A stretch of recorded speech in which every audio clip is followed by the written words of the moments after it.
بیٹھے ہوئے ہیں اور عمران خان سے ملاقات کا مطالبہ کر رہے ہوتے ہیں. ہر منگل ان کا پکا ہے نا جی، تو اس کے لیے وہ جا کر وہاں پہ بیٹھ جاتے ہیں. اب تھوڑے سے انٹرنیشنل معاملات کی طرف جو ہے وہ آ جائے، ذرا بات کر لیتے ہیں کہ امریکہ کا اور اسرائیل کا جو نقصان ہو رہا ہے ایران جنگ میں، تو وہ آپ کے سامنے ہے. اور اب آپ یہ دیکھیے کہ خود یہ ٹرمپ کہہ رہا ہے کہ یہ جلد جلد ختم ہو جائے گی، کیونکہ اس کے اس جنگ کے جو مقاصد تھے وہ تو اس کو حاصل ہوئے نہیں. نہ وہاں پہ رجیم چینج ہوا، نہ میزائل پروگرام ختم ہوا، نہ ڈرون پروگرام ختم ہوا، بلکہ ہلا مچی ہوئی ہے. ٹھیک ہے. اور وہ ٹرمپ اب جو ہے نا وہ سکھیاں، وہ کیا کہتے ہیں، طفل تسلیاں جو ہے وہ دے رہا ہے. دوسری طرف یہ ہے کہ 3-4 طیارے امریکہ کے گرائے جا چکے ہیں، 3-4 اسرائیل کے گرائے جا چکے. آدھا تل ابیب جو ہے وہ تباہ ہو گیا ہے. جو امریکی اڈے تھے یہاں پہ وہ سارے کے سارے فارغ کر دیے ایران نے، جو اس خطے میں تھے خلیجی ممالک میں. ٹھیک ہے. یہاں سے فورسز ان کی دوڑ گئیں. ان کی اڈوں کی اب حفاظت کرنے والا کوئی نہیں. تو اللہ تعالیٰ کی ذات ہے جو ان کا ساتھ دے رہی ہے. تو اور ابھی تو انہوں نے جو ڈیلٹا فورس ہے وہ بھی اپنے قبضے میں کر لی ہے، ایران نے پکڑ لیا ہے. اور کہا جا رہا ہے 175 کے قریب. یہ کچھ فوٹیجز بھی سوشل میڈیا پہ ہم دیکھ رہے ہیں. ایرانی میڈیا بھی اس کا دعویٰ کر رہا ہے کہ وہ ان کو پکڑا گیا ہے. امریکہ تو اس کو نہیں مان رہا، لیکن یہ کہہ رہے ہیں کہ ڈیلٹا فورس اس وقت ایران کے قبضے میں ہے. تو یہ بھی ایک بہت بڑا نقصان ہے. اور جو اڈے ہیں، جو امریکی بیسز ہیں وہ ختم ہو چکی، سفارت خانے بند ہو چکے ہیں. تو مالی طور پہ، معاشی طور پہ نقصان، جس طرح میں نے پہلے بتایا تھا کہ آلموسٹ $1 ارب روزانہ میں یہ جنگ امریکہ کو اور اسرائیل کو پڑ رہی ہے. اور امریکی معیشت کے اوپر جو ہے وہ بوجھ پڑی، اور اس کے جو مقاصد تھے وہ حاصل نہیں کر سکے. اور ظاہر ہے اب ایران کے لوگ جو ہیں وہ اپنے جو نئے سپریم لیڈر ہیں اس کے پیچھے کھڑے ہیں، اور انہوں نے کہا کہ ہم یہ جنگ جو ہے جو نہ صرف جیتیں گے بلکہ اس جنگ کا فیصلہ بھی، جو پاسداران انقلاب والے ہیں انہوں نے کہا جی اس کا جنگ کا خاتمے کا فیصلہ بھی ہم کریں گے. اور انہوں نے ایک اور نئی پیشکش کی. انہوں نے کہا جو آبنائے ہرمز استعمال کرنا چاہتا ہے جو ملک بھی، وہ ایسا کرے کہ اپنے ملک سے اسرائیل اور امریکہ کے سفیروں کو نکال دے اور آبنائے ہرمز استعمال کر لے. کیا بات ہے جناب، یہ پاسداران انقلاب کی بڑی پیشکش ہے. انہوں نے کہا جی سفیروں کو نکال دیں آپ اپنے ملک سے، اور آبنائے ہرمز آپ استعمال کریں. آپ کو جناب بالکل جو ہے نا وہ کر کے جائے گی. تو دوسری بات یہ ہے کہ اب ظاہر ہے افغانستان والا معاملہ بھی ایک ہے. تو افغانستان والا معاملہ، افغان طالبان مسلسل جو تھے وہ پاکستان کے علماء کرام سے بھی انہوں نے رابطے کیے، پاکستان کے اہم جو مشائخ ہیں ان سے بھی رابطے کیے کہ مہربانی کریں. تو ظاہر اب مذہبی ایک دینی تعلق واسطہ تو ہوتا ہے. تو انہوں نے کہا جی کو پاک حافظ صاحب کو سمجھائیں. تو اطلاعات ہیں، اور اس کو پاکستانی میڈیا کا بھی ایک حصہ اور خود افغان میڈیا کا بھی ایک حصہ جو ہے اس کو وہ رپورٹ کر رہا ہے کہ پاکستان کا ایک وفد جو ہے 3 یا 4 جو علماء کرام پر مشتمل ہے، اور فضل الرحمان خلیل ایک جہادی کمانڈر ہیں، تو ان کی سربراہی میں ایک وفد جو ہے وہ کابل پہنچا ہے، اور وہ ان کے ساتھ بات چیت کر رہا ہے. اور یہ افغان طالبان کی خواہش پہ پہنچا ہے، جس کا مقصد یہ ہے کہ جناب مہربانی کریں کہ جناب پاکستان کے ساتھ ہماری جنگ بندی کریں، کیونکہ پاکستان نے تو جناب ہم نے مار کر جو ہے دبا بنا دیا ہے.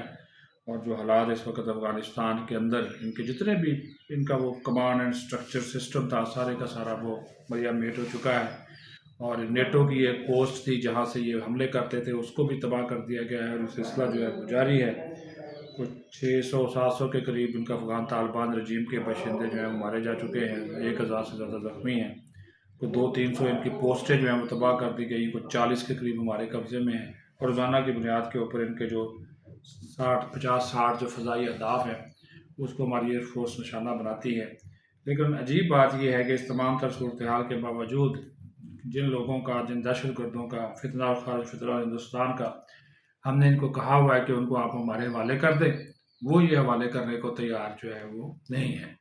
تو یہ صورتحال اب اس کے اب یہ جو مذاکرات ہو رہے ہیں کس کی بنیاد کے اوپر، کیونکہ تو یہ گورنمنٹ ٹو گورنمنٹ مذاکرات نہیں ہیں. ایک چیز کو سمجھیے گا، یہ علماء کرام اور مشائخ کے آپس میں رابطے ہوتے ہیں دینی اور مذہبی اعتبار سے.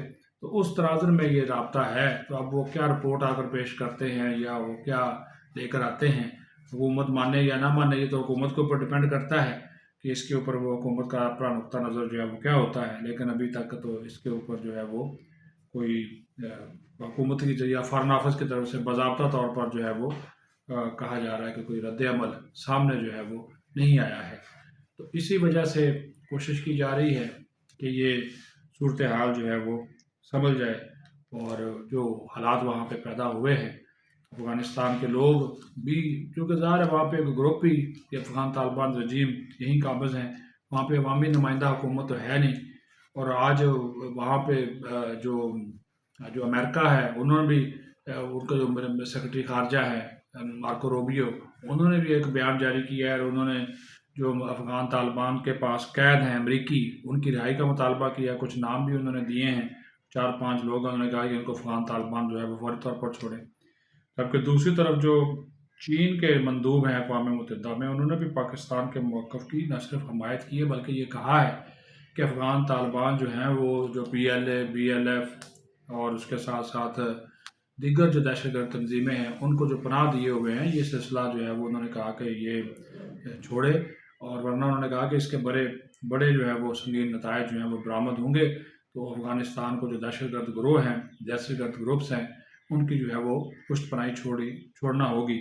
یہ پاکستان کے موقف کی تائید ہے، یہ وہی موقف ہے جو کہ پاکستان کا ہے، اور وہی آج چین نے اقوام متحدہ میں بات کی ہے۔ ہمارے جو وہاں پہ مستقل مندوب ہے عاصم افتخار صاحب، وہ بھی اس کے اوپر جو ہے وہ بات کرتے رہتے ہیں مسلسل، تو وہ بھی ان کو آئینہ دکھاتے رہتے ہیں افغان طالبان کو۔ دباؤ ان کے اوپر بہت زیادہ ہے افغان طالبان کے اوپر، اب ان کو اس کا فیصلہ جو ہے وہ لینا ہوگا، اور پاکستان کی پاکستان کا جو اقدام ہے، یہ پاکستان نے جو جنگی جو ابھی کارروائی ان کے خلاف کی ہے، تو اس کے بعد تو اور بھی ان کی جو پریشانیاں جو ہیں وہ بڑھ گئی ہیں، تو بالکل وہ دنیا سے کٹ کر جو ہے وہ رہ گئے ہیں، اور اب کوئی ملک ان کی مدد اور ان کے تعاون کو تیار نہیں، کیونکہ انہوں نے اپنے پاؤں پر خود جو ہے وہ کلہاڑی ماری ہے، اور ان دہشت گرد گروپوں 21 کے قریب تنظیمیں جو دہشت گرد گروپس جو ہے وہ وہاں سے آپریٹ کر رہے ہیں، تو اگر یہ ان سے جان چھڑائیں گے تبھی یہ دنیا کے ساتھ مل کر چل سکیں گے، ادروائز تو آپ دیکھ لیں کہ بالکل یہ تنہے تنہا ہو گئے ہیں۔